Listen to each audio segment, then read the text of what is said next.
ఇది అయ్యప్ప స్వాములు మాల వేసుకునే సీజన్ కాబట్టి మన హోమ్ టౌన్ సరౌండింగ్స్లో ఎక్కడ పూజలు జరుగుతున్నా మనకు ఆటోమేటిక్గా తెలిసిపోద్ది.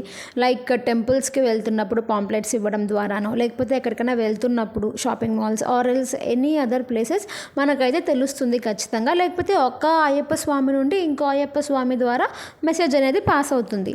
అలానే బీరంగూడలో ఒక పెద్ద మహాబడి పూజ ఉందన్నమాట. సరే ఫ్యామిలీ మొత్తం వెళ్దాము అని చెప్పి అనుకున్నాము. నా స్వామి కూడా అలానే చెప్పారనమాట. మా ఇంట్లో అయ్యప్ప కూడా ఫ్యామిలీ మొత్తం వెళ్దాము, రేయాన్స్ కూడా బాగా ఎంజాయ్ చేస్తారు అని చెప్పి.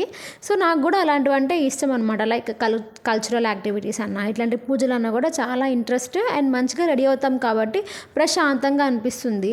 బట్ వెళ్ళే టైంలో నా స్వామి ఉండేసి, వద్దులే నువ్వు రేయాన్స్ ఇంట్లోనే ఉండండి, నేను ఒక్కటే వెళ్ళొస్తాను, నేను స్వాములు వెళ్తున్నాంలే చాలు అని చెప్పారు. బట్ ఫైనల్లీ అక్కడికి రీచ్ అయిన తర్వాత నువ్వు ఆటో బుక్ చేసుకుని వచ్చేసేయి, చాలా బాగా జరుగుతుంది ఇక్కడ అంట.